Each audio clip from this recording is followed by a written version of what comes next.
दोस्तों, मैं कुमार आज आपका फिर स्वागत करता हूँ 10 rules to break and 10 rules to make की कड़ी में। और आज हम नियम 4 पढ़ेंगे, जो है लीक से हटकर कुछ मत करो, है ना। सो फ्रेंड्स, हम सब ने देखा है कि जब भी कोई नया विचार आता है ना, तो लोग उस पर संदेह करते हैं और हमेशा विरोध करते हैं और कहते हैं कि क्योंकि ये आम विचार नहीं है। सो एक हम एग्जाम्पल लेते हैं। यहाँ पे उन्होंने बुक में लिखा है, स्टीव लिबरेटो करके एक सीपीओ शिक्षक है, जिन्होंने एक योजना लेके आए। उन्होंने बताया कि बहुत सारे लोगों के पास में ना रिटायरमेंट के पास में धन ही नहीं बचता है, और उनको बहुत सारे लोग बोलते हैं कि आप ऐसा इन्वेस्ट करो, शेयर्स में डालोगे, आप पीएफ में डालोगे या रिटायरमेंट फंड में डालोगे तो पैसा होगा। तो उन्होंने ना इस चीज़ पे थोड़ा सा काफ़ी सारा स्टडी किया। स्टडी करने के बाद में उनके पास एक अलग ही आंकड़ा आ गया।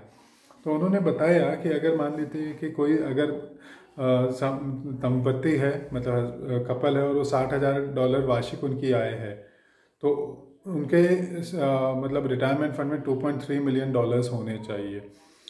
और इसको मानने के लिए उन्होंने 4% का है ना महंगाई दर भी रखा। तो उनको जो वार्षिक लाभ 7% से अगर मिलता हो, है ना, 10% का रिटर्न मिलता हो, तो उसके लिए उनको $24,000, है ना, अगर वो 30 साल की संपत्ति है तो $24,000 पर ईयर उनको बचाना पड़ेगा। लेकिन ये फैक्ट कोई बताता नहीं है। वो तो लोग, है ना, अपना म्यूचुअल फंड, अपना स्टॉक या अपना कुछ कुछ बेचने के लिए उससे उतना ही बताते हैं, है ना। लेकिन फ्रेंड्स, और इसीलिए हमने शायद देखा है बहुत बार कि ये जो रिटायरमेंट फंड्स है ना, ये उतना काम नहीं करते हैं, और रिटायर होने के बाद में, है ना, ये पेंशन फंड्स, रिटायरमेंट फंड्स, है ना, वहाँ पे उसके बाद में लोगों की जो तरीका है जीने का वो चेंज हो जाता है, क्योंकि उनको काफ़ी कम पैसे आ रहे होते हैं उस समय के हिसाब से। तो उन्होंने बोला है कि उस नियम को हमें तोड़ना चाहिए। लीक से हटकर कुछ मत करो, ऐसा ज़रूरी नहीं लीक से हटके करना, लेकिन सोच समझ के करना बहुत इंपॉर्टेंट है। मौजूदा मान्यताओं और परंपराओं को चुनौती देने के लिए अदम्य साहस की ज़रूरत होती है ना। उससे भी ज़्यादा हौसले की ज़रूरत होती है, और अपने विश्वास और मान्यता पर पूरे सकारात्मक तरीके से अमल करने के लिए। और इसलिए तो लीक से कुछ अलग हटकर कुछ मत करो जैसे नियमों को तोड़ना बहुत मुश्किल होता है। हमें डर लगता है कि हम कहीं गलत तो नहीं, हम यही सोचते रहते हैं कि कोई भी नियम बनाने की योग्यता शायद हम में नहीं है। लेकिन हमें विपरीत कार्यों को समझना पड़ेगा दोस्तों, है ना। एक औसत व्यक्ति हमेशा मध्यम स्तर का जिंदगी जीता है और वहीं तक पहुंच पाता है। लेकिन अगर कोई औसत से या एवरेज से ज़्यादा पाना चाहता है, तो उसको कोई ना कोई तो कदम उठाना पड़ेगा, और अपना हर कदम, है ना, उसका सुनियोजित होना चाहिए, वेल प्लान्ड होना चाहिए, और सही तरीके से उठाना चाहिए। क्योंकि ज़िंदगी में, है ना, मौका बार बार नहीं मिलता है फ्रेंड्स। तो जब भी कोई कहे कि शांत हो जाओ, तो जोर से चिल्लाए। क्यों? क्योंकि अभी तो कुछ कर सकते हैं फ्रेंड्स, है ना।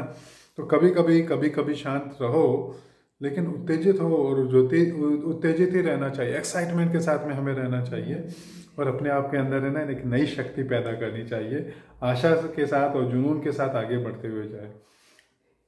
और जब लोग कहे कि उसने हमने भी तो उसी तरीके से काम किया है, तो जोर से चिल्लाइए कि नहीं, हमें तो कुछ करके दिखाना है, ठीक है। सो अतीत की जंजीरों में, ना, हमें कैद ना होना चाहिए, और हमारी पिछली सफलता से ज़्यादा हमारा भविष्य, है ना, वो बहुत इंपॉर्टेंट है कि हम कुछ हासिल कर पाएँ। तो उसके लिए अभी से हमें प्लान भी करना चाहिए, ठीक है। और बहुत सारे लोग होते हैं जो कहते हैं कि यार हमने तो ऐसा ही किया, हमारे माता पिता जी ने भी ऐसा ही किया है, सब ने ऐसा ही किया है। लेकिन क्या आज वही चीज़ें होंगी? आज उसी चीज़ को हम कायम करके क्या आगे बढ़ सकते हैं दोस्तों? जैसे पहले पीसीओ हुआ करते थे, तो क्या आज पीसीओ है अवेलेबल, है ना। तो फ्रेंड्स, समय के साथ, है ना, हमें मान्यताओं को तोड़ना होगा। मान्यताओं को तोड़ेंगे तो ही हम आगे बढ़ सकते हैं, और, है ना, कुछ अलग जीवन को हम पा सकते हैं। तो friends, thank you for listening, और कल हम हमारे अगले टॉपिक को रीड करेंगे, ठीक है। दुनिया खुद आपके दरवाजे पर दस्तक देगी अगर हमने एक अलग मंजूषा बनाई है। तो thank you friends, keep learning, keep growing, bye bye, take care.